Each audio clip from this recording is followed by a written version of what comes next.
இங்கே வந்து ஸ்கூலில் வந்து ஹெட் மாஸ்டர் எங்களுக்கு வேண்டாம்னு சொல்லி நாங்கள் ரிப்போர்ட் பண்ணுறோம். ரீசன் என்னென்னா, போன இயர் வந்து எங்களுக்கு வந்து ஹெச்எம் வந்து உடம்பு சரியில்லாமல் இருந்தார். இந்த வருஷமும் கொஞ்சம் மனநிலை பாதிக்கப்பட்டவங்க இந்த மாதிரி இருக்கிறாங்க. இப்படியே கொண்டு வந்து விட்டால் எங்கள் பிள்ளைகளெல்லாம் நாங்கள் சேர்க்குறதா இல்லை வேறு ஸ்கூலில் சேர்க்குறதா? போன இயர்லேருந்து எங்களுக்கு வந்து வேறு ஸ்கூல்லேருந்து வந்து இந்த ஸ்கூலில் சேர்த்துருக்குறாங்க. அப்படிங்கிறப்ப இந்த வருஷத்துலேருந்து எங்களுக்கு பாடம் சொல்லி கொடுக்குறதுலேருந்து எல்லாம் கரெக்ட் பண்ணி வேலை செய்கிறாங்க. அப்படிங்கிறப்ப இந்த வருஷம் இவங்களையும் கொண்டு வந்து விட்டுட்டு எங்களுக்கு பிள்ளைகளுக்கு பாடம் சொல்லி கொடுக்குறது சரியில்லைன்னா நாங்கள் என்ன பண்ணுறது? இவங்களை வந்து 2-3 இடத்துல வந்து வேறு மாற்றி தான் எங்களுக்கு கொண்டு வந்து விட்டுருக்குறாங்க. அந்த ஸ்கூலில் இப்போ என்ன பிரச்சனைன்னு எங்களுக்கு தெரியாது.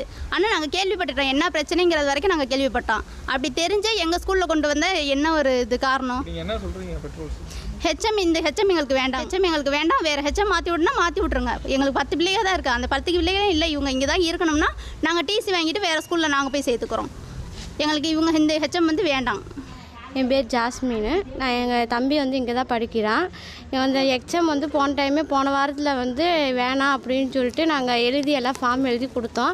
மேற்கொண்டு மறுபடியும் இன்றைக்கி வந்து இந்த எக்ஸாம் தான் இங்கே வருவாங்க அப்படின்னு அவங்க சொல்கிறாங்க. அதனால வந்து எங்கள் பிள்ளைகள்லாம் நாங்கள் டிசி இந்த எக்ஸாம் கையெழுத்து போகிறனால எங்கள் பிள்ளைகள்லாம் நாங்கள்லாம் ஸ்கூலை விட்டு எல்லாம் கூட்டிகிட்டு போயிட்டோம். அவங்க மறுபடியும் இந்த எக்ஸாம் தான் வருவாங்க அப்படின்னா நாங்கள் எல்லா பிள்ளைகளுக்கும் நாங்கள் டிசி வாங்கிக்கிறோம். நாங்கள்